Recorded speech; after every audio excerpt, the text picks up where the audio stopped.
Apa boleh tidur setelah sholat subuh? Sebab di negeri kami musim hujan Ustaz, dingin. Sholat jam 5, setengah 6 sampai 7 masih gelap dan dingin. Lalu di rumah awak apalah salahnya? Misalnya lalu di rumah orang saya lah. Tapi nan saya elok-eloknya, nan diajarkan Nabi, selesai sholat subuh berzikir, berdoa, baca Quran sampai terbit matahari. Jam bara kini maghrib 6:15.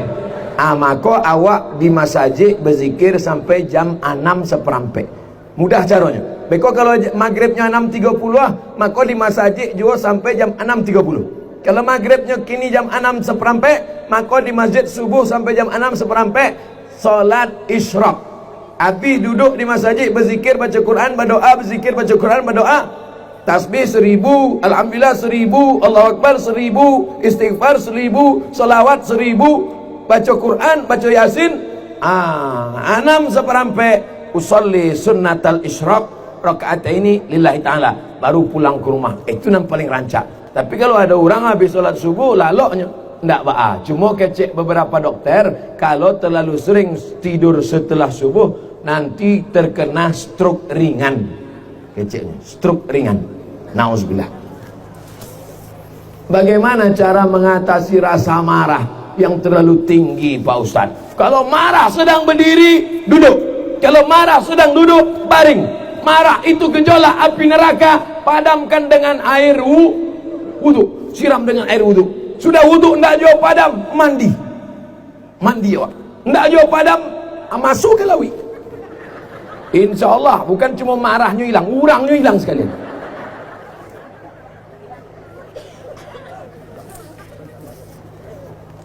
Di lingkungan kami sangat memandang orang yang memakai cadar itu orang dianggap sesat dan masih asing.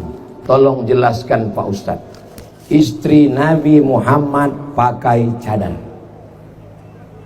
Jadi kalau ada orang mengatakan orang pakai cadar sesat, berarti istri Nabi Muhammad enggak amumnya begitu. Labiah 20 hadis menyebut di zaman sahabat Nabi mereka pakai cadar, tapi Nabi membolehkan yang wajahnya nampak. Oleh sebab itu cadar adalah ajaran Islam. Mengejek cadar berarti mengejek ajaran. Yang bercadar silakan, yang tak bercadar boleh. Yang bercadar jangan ejek yang tak bercadar, yang tak bercadar jangan ejek yang bercadar. Sebab kalau yang bercadar mengejek yang tak bercadar, yang tak bercadar mengejek yang bercadar, yang nan galak nan indak bakain. Oleh sebab itu jangan ejek orang bercadar. Ini kalau laki-laki pun banyak juga ejek orang bercadar. Hai ninja, kenapa melihat orang bercadar kau risau? Kenapa melihat orang bercadar awak angin? Kalau ada orang menengok orang bercadar risau, tapi menengok orang pakai rok pendek diam, itu berarti hantu setan. Otaknya sungsang. Galaknya membayangkan otak sungsang. Bagaimana dosa menjual tanah harta pusaka tinggi? Ama awak nan padusi, ama awak padusi. Inyo mandape harato tinggi sawah. Itu bukan hak milik, tapi inyo adalah hak pakai. La yurazu wala yuhabu wala yuba'u. Tidak boleh dijual, tidak boleh diwariskan. Diwariskan maksudnya kepada ahli waris, tapi itu adalah wasiat turun temurun dari anak padusi turun ke anak padusi, turun ke anak padusi. Inyo sama macam wakaf zuriyah. Gunanya untuk apa? Supaya padusi Minangkabau tidak paralu kaluan nagari untuk mencari makanya insyaallah zaman berganti, musim berubah. Padusi Minangkabau sesusah-susahnya padusi orang awak tetap ada bareh. Dek apa? Dek ada harato tinggi tadi. Tapi kalau itulah dijual, maka anak cucu awak beko. Iyo kalau dapat suaminya nan kayo. Iyo kalau dapat suaminya nan hebat, pejabat. Kalau nasib indah, na'udzubillah. Mudah-mudahan kita menyadari ini. Sebenarnya itu hukum dibuat adalah untuk menjaga kehormatan perempuan. Bagaimana dosa bagi orang yang membuat ranji keturunan palsu? Man nusiba ila ghairi abihi, siapa yang dinasabkan bukan kepada nasab bapaknya, makanya dilaknat Allah Subhanahu wa taala. Turun ayat, Zaid bin Muhammad, Zaid bin Muhammad, Zaid anak Muhammad, Zaid anak Muhammad.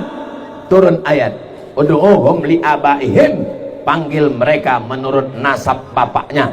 Karena Zaid bukan anak Muhammad, diganti dengan nasab bapaknya, Zaid bin Harisah. Maka jangan membuat nasab keturunan pal.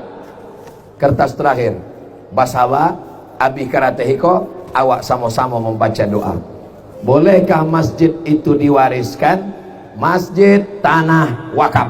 Tanah wakaf tidak diwariskan, tidak dijual, tidak dihibahkan. La yurasu, tak diwariskan. Wala yuhabu, tidak boleh dihibahkan. Wala yubahu, tidak boleh dijual. Wahai bapak ketua masjid, urus akte tanah masjid ke BPN, Badan Pertanahan Nasional. Nanti di Badan Pertanahan Nasional ada pemilik nazir masjid. Kalau tidak, nanti tanah itu akan dituntut oleh ahli-ahli waris. Alhamdulillah itu sudah diatur oleh Negara Kesatuan Republik Indonesia. Amin ya rabbal alamin. Ala hazihin niyah al-fatihah. A'udzubillahi minasyaitonir rajim. Bismillahirrahmanirrahim. Alhamdulillahi rabbil alamin. Arrahmanir rahim. Maliki yaumiddin. Iyyaka na'budu wa iyyaka nasta'in. Ihdinas siratal mustaqim. Siratal ladzina an'amta 'alaihim ghairil maghdubi 'alaihim waladdallin.